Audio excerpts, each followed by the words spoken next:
మీకోసమే.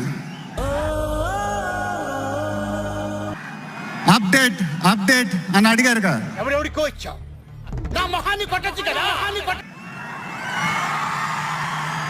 ఎలా ఉంది అప్డేట్? దిమ్మ తిరిగి మైండ్ బ్లాక్ అయింది. నాన్నగారంటే నాకెంత ఇష్టమో మీ అందరికీ తెలుసు. మా నాన్న నాకు జన్మనిచ్చిన తండ్రి ధర్మరూపు రంగాజాలు గారా. ముందు ఎలా ఉండబోతుందో మీ ఊహకే వదిలేస్తున్నాను. చేతులెత్తి దండం పెట్టడం తప్ప నాకు ఇంకేం తెలియదు. మీరింటికి జాగ్రత్తగా వెళ్తే మేము చాలా హ్యాపీగా ఫీల్ అవుతాం. చేసి మీరు